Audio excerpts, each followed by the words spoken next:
बोलिए श्री कृष्ण कन्हैया लाल की जय। श्री सतगुरु महाराज की जय। श्री प्राणनाथ प्यारे की जय। सर्वे सुंदर साथ की जय।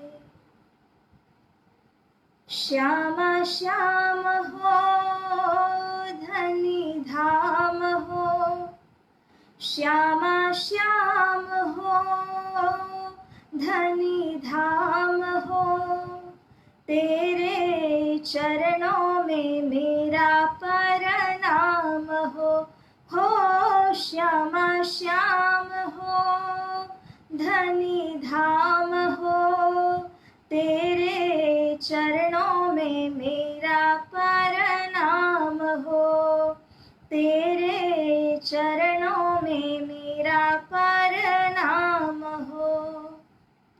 रंग महल में रहना हमारा, युगल स्वरूप की छवि जहाँ न्यारी। रंग महल में रहना हमारा, युगल स्वरूप की छवि जहाँ प्यारी, छवि जहाँ प्यारी। श्यामा श्याम हो धनी धाम हो, श्यामा श्याम हो धनी धाम हो, तेरे चरणों में मेरा प्रणाम हो, तेरे चरणों में मेरा प्रणाम हो। मूल मिलावा खिलवत खाना, पर आत्म का असल ठिकाना। मूल मिलावा खिलवत खाना, पर आत्म का असल ठिकाना, असल ठिकाना। श्यामा श्याम हो धनी धाम हो, तेरे चरणों में मेरा प्रणाम हो। सतगुरु बन पिया आप पधारे, तार तम के किए उजियारे। सतगुरु बन पिया आप पधारे, तार तम के किए उजियारे, किए उजियारे। श्यामा श्याम हो धनी धाम हो, श्यामा श्याम हो धनी धाम हो, तेरे चरणों में मेरा प्रणाम हो, तेरे चरणों में मेरा प्रणाम हो। बोलिए श्री सद्गुरु महाराज की जय। श्रद्धा सुमन प्राणाधार सुंदर साथ जी, आइए आज के दिन को उमंग से और श्री राज जी महाराज के चरणों में प्रार्थना करते हुए हम शुभारंभ करें। और जो महामती श्री प्रणा जी प्रणीत श्रीमुख वाणी है, जिसके प्रत्येक वचन सनमंदी आत्माओं के चित्त को घायल कर देते हैं और उनको प्रेम के अंदर ओतप्रोत कर देते हैं, ऐसे धनी जी के इन वचनों को हम हृदय में धारण करें। बोलिए श्री प्राणनाथ प्यारे की जय। प्रथम लागू दो चरण को, धनिये न छुड़ायो क्षिना। लाख तले लाल एड़िया, मेरे जीव के एही जीवना, मेरे जीव के एही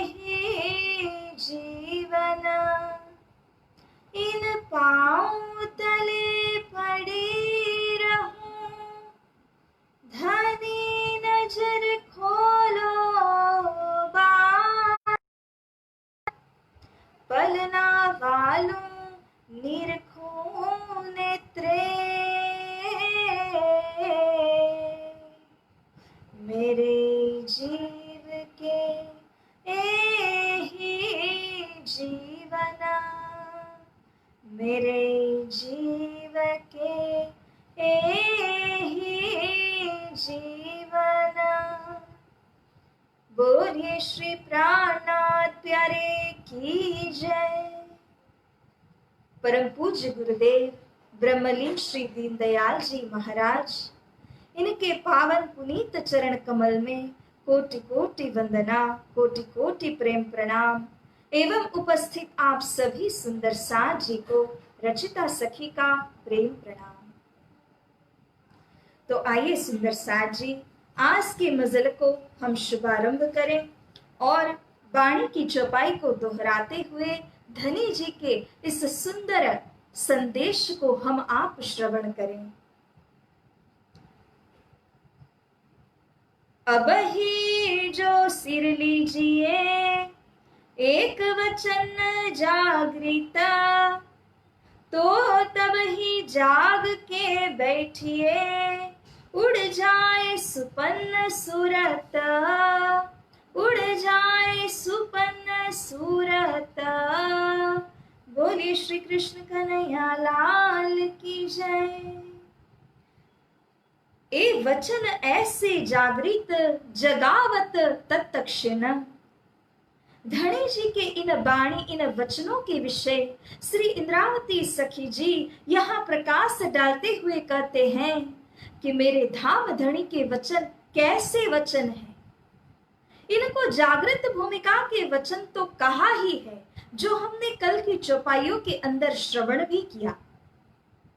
लेकिन अब यहाँ पर श्री प्राणनाथ जी इन वचनों के मर्म को स्पष्ट करते हैं कि ये वचन के अंदर कैसा प्रभुत्व छुपा हुआ है।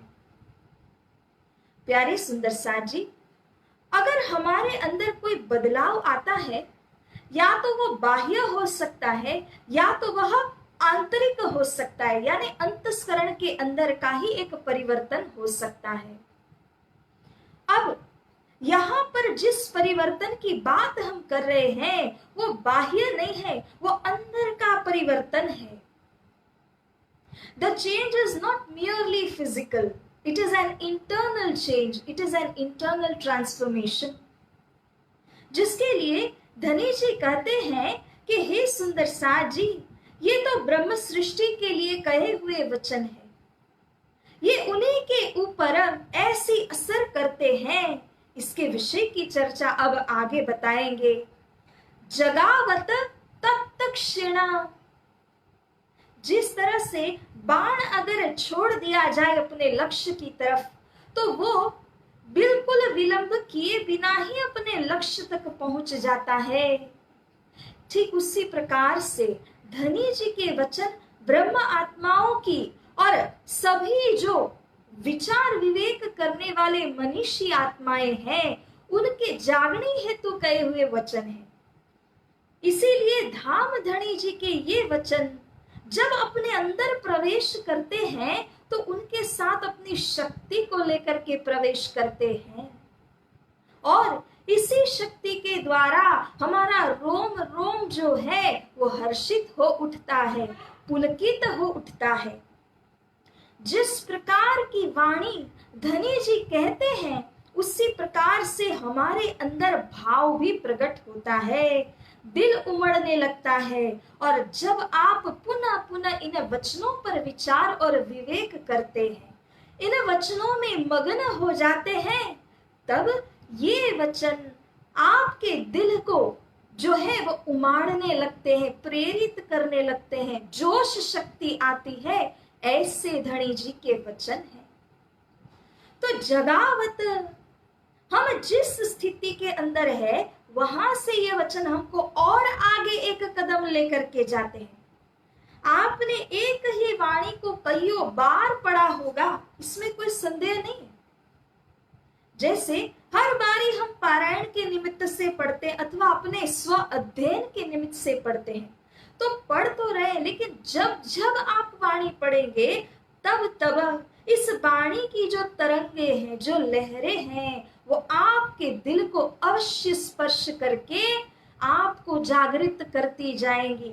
जिस लेवल पर आप थे वहां से एक कदम और आपको ऊपर उठाएंगी। और यह कार्य तब तक खिन्न होता है क्योंकि ये वाणी विलंब नहीं करती। श्री प्राणनाथ जी ने कहा, विचार विचार विचार ही भेदे सकल संधान, रोम रोम ताए भेद ही सत शब्द के बान। ये सत शब्द है, तो सत शब्द के जो बाण है, शब्द बाण, ये तो राम बाण से भी अलग, राम बाण से भी ज्यादा अक्सिर हैं, ज्यादा प्रभाव डालने वाले हैं। और इन वाणी के वचनों को, इन ब्रह्म बाण को जिसने खाया है, उसके तो रोम रोम जो है वो इसी वाणी के द्वारा घायल हो जाते हैं। प्यारे सुंदर साथ जी, आप स्वयं अपने दिल पर हाथ रख करके विचार कीजिए कि किस प्रकार से जिस दिन पर हम किसी न किसी माध्यम से इस वाणी के संपर्क में नहीं आ जाते, वो दिन कैसा होता है। और जिस दिन पर धाम धनी जी के ये वचन किसी न किसी माध्यम से हमारे कानों में पहुंचते, हमारे अंतकरण में पहुंचते हैं, तो हमारे अंतस्करण के अंदर इसकी जो ऊर्जा शक्ति है वो अवश्य महसूस होती है। The vibrations in this Vani are felt, हम उसको फील करते हैं क्योंकि हमारे अंदर एक बहुत बड़ा जो है ट्रांसफॉर्मेशन होता है। This is the power of words. इसीलिए जो न लीजिए सिर अपने तो कहा करे वचन। लेकिन अगर देखते रहे और इन वचनों के ऊपर विचार विमर्श नहीं किया तो वचन भी क्या करेंगे। क्योंकि अगर किसी वस्तु से हमको चेंज लाना हो, अपने अंदर उसका प्रभाव अगर पहुंचाना हो, तो डेफिनेटली उस वस्तु के संपर्क में आना होगा। आग की गर्मी को महसूस करना हो तो उसके समीप तो जाना ही पड़ेगा। इसी प्रकार से अगर वाणी के अंदर जो यहाँ पर ऊर्जा शक्ति है, जो वाइब्रेशंस हैं, अगर इनको आपने अनुभव करना है तो इस वाणी के मनन मंथन के अंदर तो लगना ही होगा। अगर देखते रहेंगे, दर्शन करते रहेंगे, तो उसके द्वारा नेत्र निर्मल होंगे, हमारा चित्त सात्विक होता जाएगा। लेकिन अगर इस चित्त के अंदर ट्रांसफॉर्मेशन लाना चाहते हैं, बदलाव लाना चाहते हैं, तो प्यारे सुंदर साथ जी, हमें चाहिए कि न केवल दर्शन करे परंतु मनन करे, चिंतन करे इन वचनों के ऊपर। और ये असर तो तब करेगा जब उसे हम दिल में उतार लेते हैं, तब ये वचन असर न करे ऐसा हो ही नहीं सकता।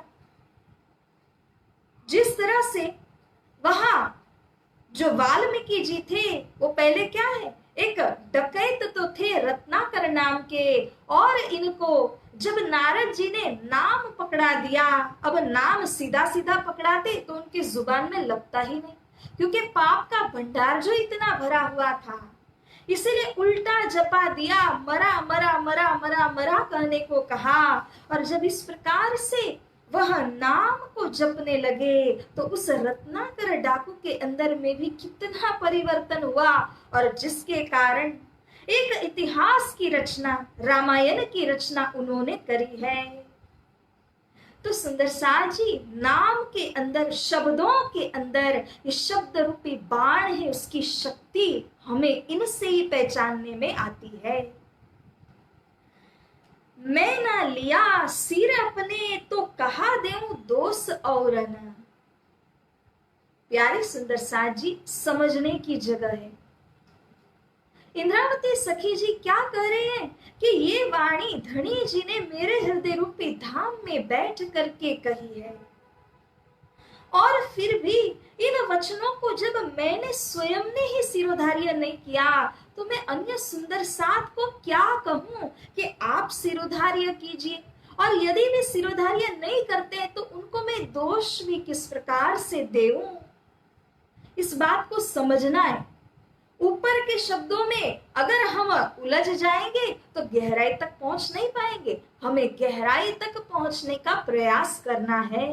क्यों ऐसा कहा है धनी जी ने? जागे सुपना क्यों रहे, पर हुआ हाथ इजन। हे मेरे सुंदर साथ जी, जब हम जागृत हो जाते हैं तो या तो जागृत कंडीशन में रहेंगे अथवा स्वप्न की कंडीशन में रहेंगे। दोनों एक साथ में हो सकता है क्या? जाग भी रहे, सो भी रहे, स्वप्न भी देख रहे, ऐसा तो नहीं होगा। जब वचन अंदर प्रवेश हुए, जब आत्म जागृत हुई, तो फिर स्वप्न नहीं रहता है। जागे सुपना क्यों रहे, कैसे रहेगा? लेकिन अब बहुत ही अहम बात को यहाँ पर कहते हैं, पर हुआ हाथ ईजन। लेकिन ऐसा हुआ है सुंदर साथ जी कि यहाँ पर स्वप्न के शरीर में होते हुए जागृत की तमाम बातों को हमें इस वाणी के द्वारा हमने जान लिया। इसी के कारण है कि स्वप्न के शरीर में बैठे बैठे जागृत भूमिका की हर एक बात को अपनी परात्मा रूपी जो शरीर है वहां बैठे हुए उनकी बातों को, वहां की लीलाओं को यहां से ही होकर के हम स्मरण कर रहे हैं। तो ये कैसे संभव है, सोचिए जरा। हमारे दृष्टिकोण से ये तो अनहोनी है, साथ साथ में नहीं हो सकता। लेकिन यहां श्री प्राणनाथ जी क्या कहते हैं, एक खसखस के दाने मिने देखा है 14 तबक, तो कौन बात की अचरज ऐसे देखा वे हक। हमारे लिए संभव होगा, हक के लिए नहीं है। धनी श्रीराज जी के लिए कोई भी बात असंभव नहीं है, जिन्होंने एक छोटे से खसखस के दाने के बीच में 14 तबक को दर्शन करा दिया, नारायणी सृष्टि को हमें बता दिया। खसखस के दाने का तो अस्तित्व होता है, परंतु फरामोशी का अस्तित्व कहाँ है? ऐसे फरामोशी को आधार बना करके हमें जिन धाम धड़ी ने खेल को वहां परम धाम में बैठे बैठे ही दिखा दिया, सुंदर साथ जी उनके लिए कौन बात का अचरज हम करें, कैसे आश्चर्य मनाएं इस बात का। ये बातें नूर जमाल की, इनमें कैसा तजुबा, जन्म लाख दिखावे एक पल में, जानो ढाप के खोली अब। धनी जी ने तो क्या किया, एक पलक झपकने के साथ ही तीनों ब्रह्मांड के अंदर 3 विध की लीलाओं का दर्शन हमको करा रहे हैं। 3 विध की लीला के अंदर भी उस एक जीव ने न जाने कईयों जन्मों को लिया होगा। उनके लिए ये कोई मुश्किल काम थोड़े ही है कि एक पलक झपकते हैं परात्मा के अंदर और यहाँ पर लाखों जन्म व्यतीत हो जाते हैं। लाखों जन्मों का अनुभव हमने एक पलक झपकते ही धाम के अंदर में ले लिया। ये धनी जी के लिए कहाँ असंभव है सुंदर साथ जी। जैसे ब्रजभूमि के अंदर एक उदाहरण यहाँ पर दिया जाता है कि एक बार सारे जो ब्रजवासी थे वो एक ही दिशा में दौड़े चले जा रहे थे और वहां पर एक लोहार बैठा हुआ था जो अपना काम किए जा रहा है, उसी में वह मग्न था।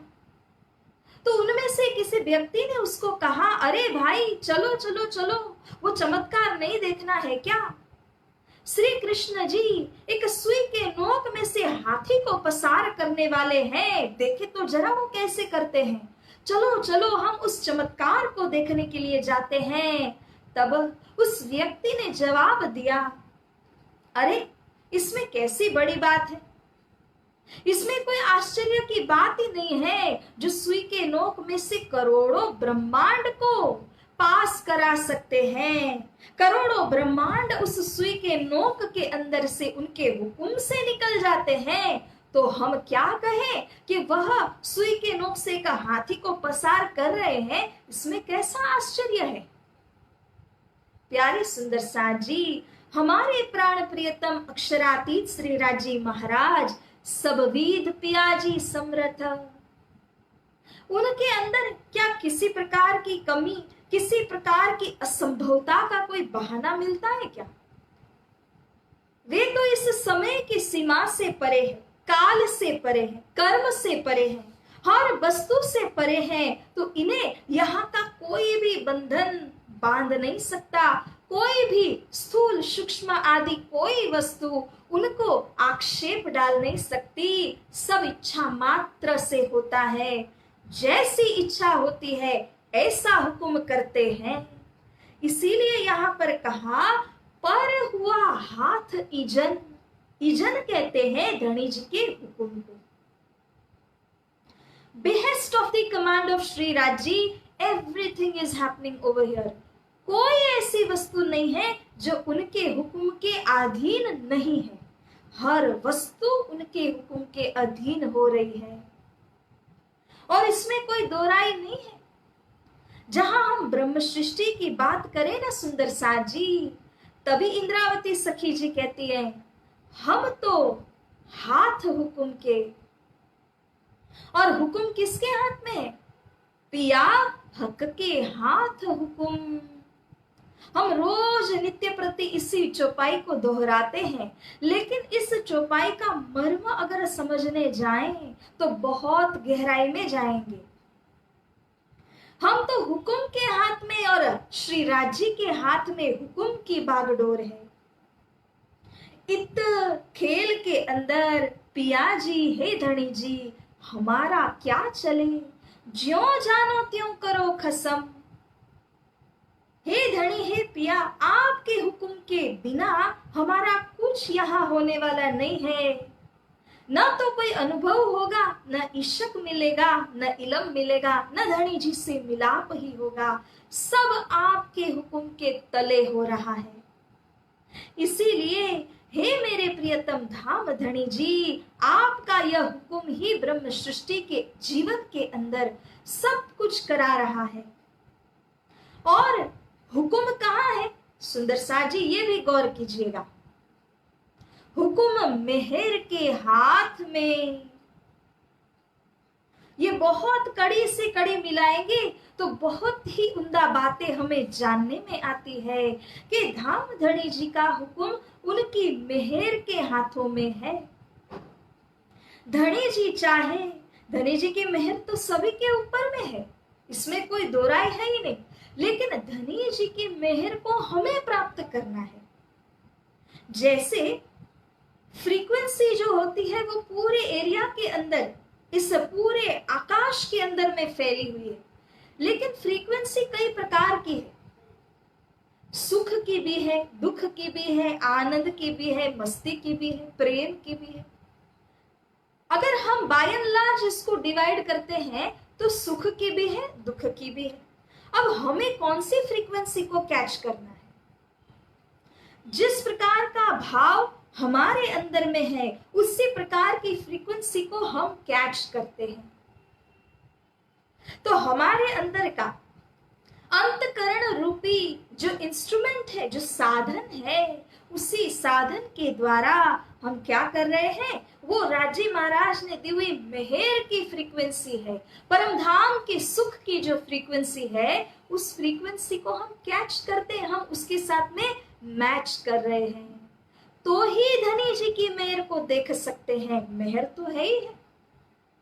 तो ये मेहर कहाँ रहती है प्यारे सुंदर साथ जी?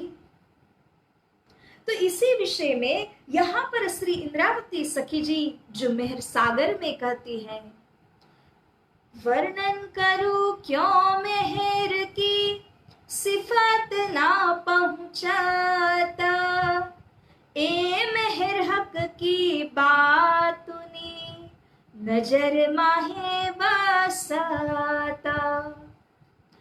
धाम धनी जी की मेहर जो बातुनी मेहर है, बाह्य नहीं, अंदरूनी बातुनी छिपी हुई गुज्य मेहर है यह। और धनी जी की यह मेहर उनकी नजरों में बसती है, सुभान श्री राजी महाराज की नजरों में बसती है। इसीलिए कहा ना, पियो अमीरस हक नजर। धनी जी के अमीरस को पान करना हो तो धनी जी के नेत्रों के द्वारा कीजिए प्यारे सुंदर साथ जी। नेत्र एक ऐसा साधन है कि हमारे लिए हो, धनी जी के लिए हो, चाहे किसी व्यक्ति के लिए हो, नेत्र ये जो है पूरे रिफ्लेक्टिव हैं। जो अपने अंदर में चल रहा है वो सब नेत्रों से रिफ्लेक्ट हो जाता है। आंखें कभी झूठ नहीं बोल सकती है। अगर अंदर में रोम रोम हर्षित है, पुलकित है, तो वो भी नेत्रों से झलक जाता है।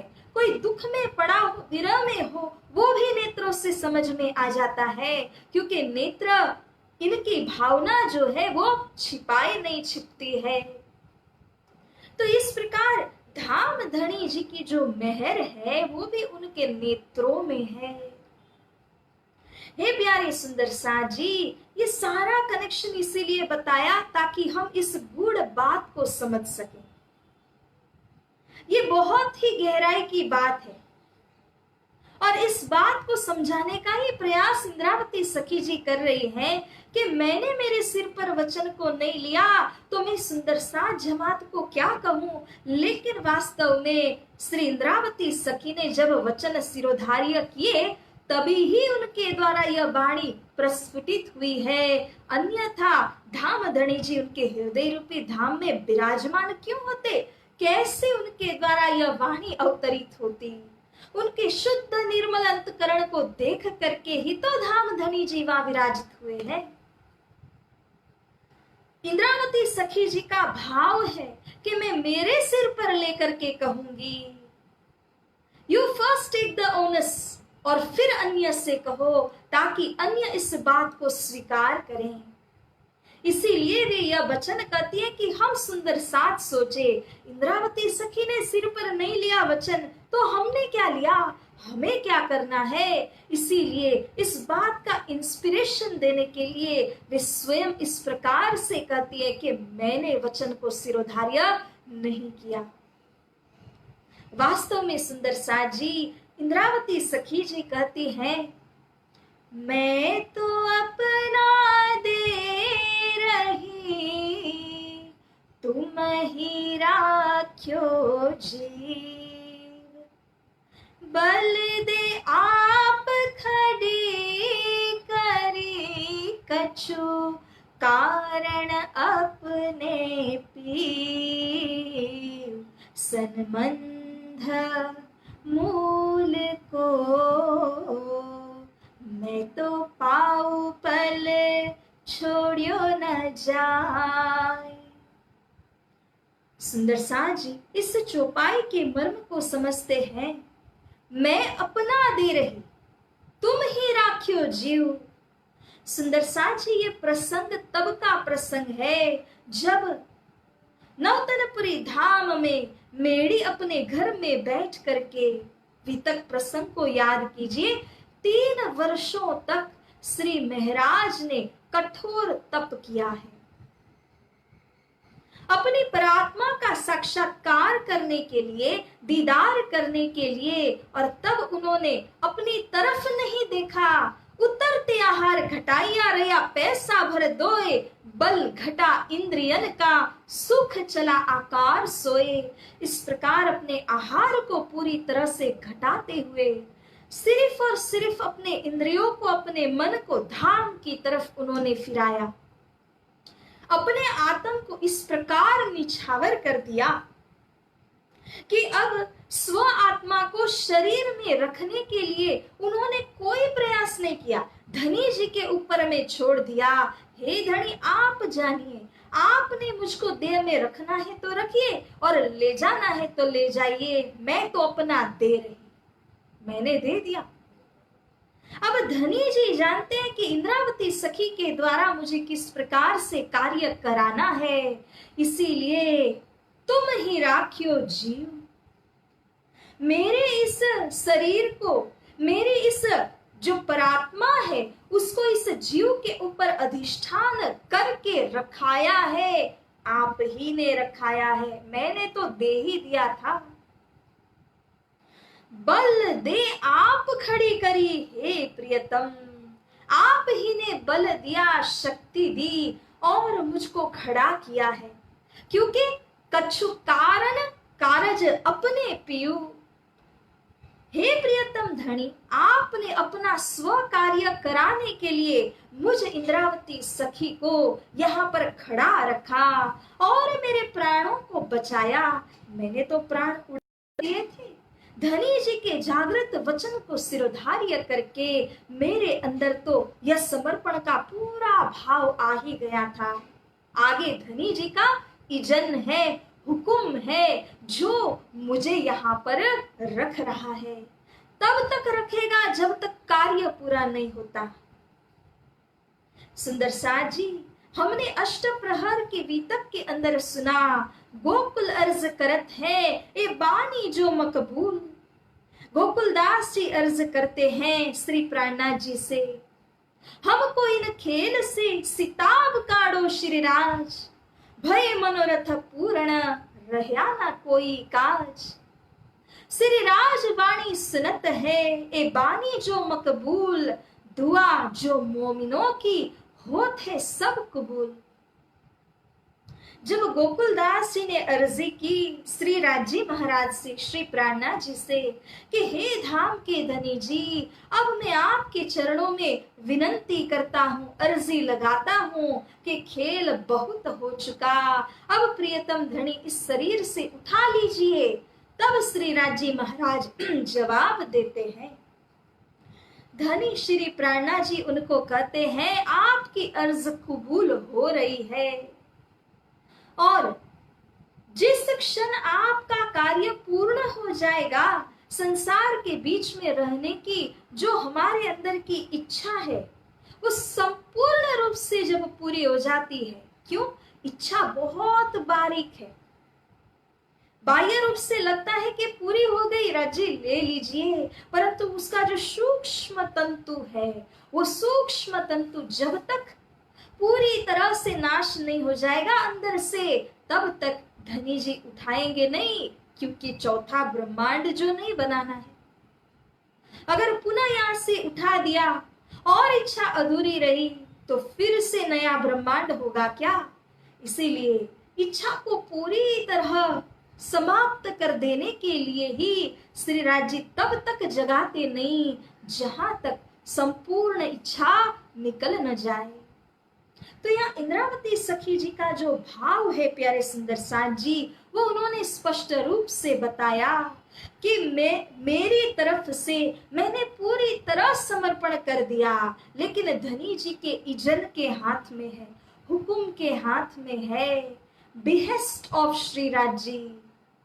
तो इसीलिए मैंने इस शरीर को अब तक नहीं त्यागा है, अन्यथा इस वाणी को श्रवण करने से, एक लवा अंदर उतारने से ही इस शरीर के अंदर में रह नहीं सकते। जो घायल आत्मा है उनके लिए तो पर आत्मा के सिवा अन्य कोई उनको लक्ष्य नहीं दिखेगा, धनी चरणों के बिना रह नहीं सकेंगे।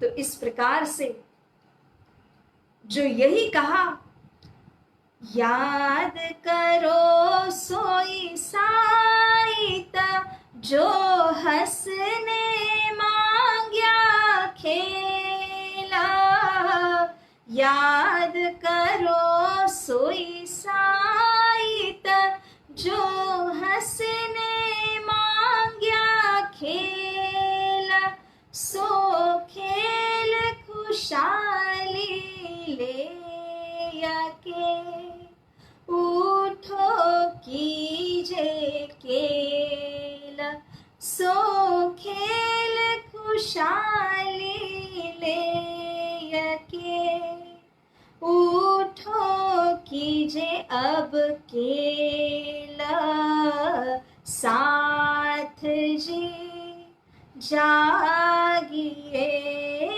बताई दे जीवाना, श्याम श्यामा जी साथ जी, जित बैठे चौक बताना, श्याम श्यामा जी साथ जी, जित बैठे चौक बताना। प्यारे सुंदर साथ जी, धाम धनी श्रीराज जी के चरणारविंद को हम सदैव लक्ष्य में रखते हैं, उसी को स्मरण करते हैं। इन विध साथ जी जागिए, इसी प्रकार से उस परात्म के अंदर में जागृत होना है। यही हमारा लक्ष्य है। पल पल क्षण क्षण वाणी इसी बात को स्मरण कराती है। तो आइए सुंदर साथ जी, आज की इस चर्चा को यहीं पर हम विराम देते हैं। मैं न लिया सिर अपने, तो कहा देऊ दोष और न, जागे सुपना क्यों रहे, पर हुआ हाथ इजना, पर हुआ हाथ इजना। बोलिए श्री कृष्ण कन्हैया लाल की जय, श्री सद्गुरु महाराज की जय, श्री प्राणनाथ प्यारे की जय, समस्त सुंदर साथ की जय। प्रणाम सुंदर साथ जी।